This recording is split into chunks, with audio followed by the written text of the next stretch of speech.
आज 9 नवंबर को उत्तराखंड स्थापना का दिवस है। आज से 25 वर्ष पूर्व बहुत ही संघर्ष और त्याग के बाद यह दिन देखा हमने 9 नवंबर को, जब उत्तराखंड राज्य की स्थापना हुई। और इन 25 वर्षों में उत्तराखंड ने एक लंबी छलांगें लगाई हैं। न केवल सड़कें, बिजली, पानी और अन्य क्षेत्रों में हमारा उत्तराखंड आगे बढ़ रहा है, विकसित हो रहा है, बल्कि जो हमारे वहाँ के धाम हैं वो टूरिज्म के लिए, पर्यटन के लिए बहुत बड़ा आकर्षण बन रहे हैं। और इस समय करीब करीब 40 ऐसे मंदिर हैं जिनका सर्किट कुमाऊं में बनाया जा रहा है। और इसी तरह से 4 धाम के लिए भी ऑल वेदर रोड्स हर समय वहाँ पर लोग जा सकें, इसकी भी व्यवस्था है।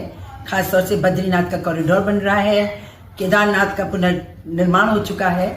इस तरह से मैं समझती हूँ कि उत्तराखंड की जो सबसे बड़ी ताकत है वो पर्यटन में है और धार्मिक पर्यटन में है।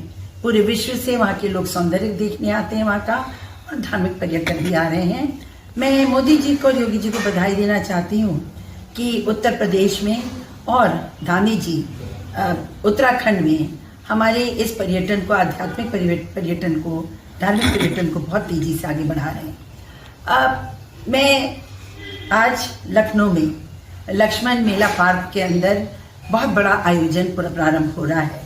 यह जो लगभग 9 दिवस का आयोजन है, जिसको हम लोग उत्तराखंड महोत्सव के नाम से जानते हैं, यह उत्तराखंड महापरिषद द्वारा आयोजित किया जा रहा है।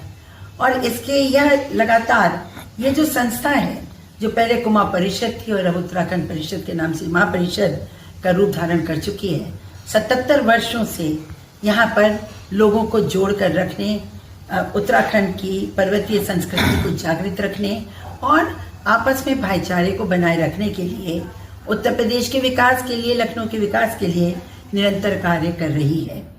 अब यह जो आयोजन है ये हर वर्ष बहुत अच्छा आयाम लेता जा रहा है और इसमें हजारों लोग आते हैं और एक ऐसा मंच तैयार होता है जहाँ केवल विभूतियाँ आकर अपने अनुभव ही नहीं बताते, उनको सम्मानित ही नहीं किया जाता है, वरन इस मंच पर जो सांस्कृतिक कार्यक्रम होते हैं उनसे हमारे बच्चे जुड़ते हैं, युवा जुड़ते हैं और अपने लोक संगीत को, लोक नृत्य को, लोक भाषा को बहुत प्रोत्साहन मिलता है।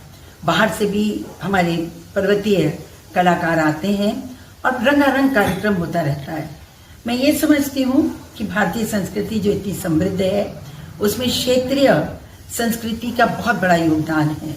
और पर्वतीय जो हमारी संस्कृति है, देवभूमि की जो संस्कृति है, वहाँ की जो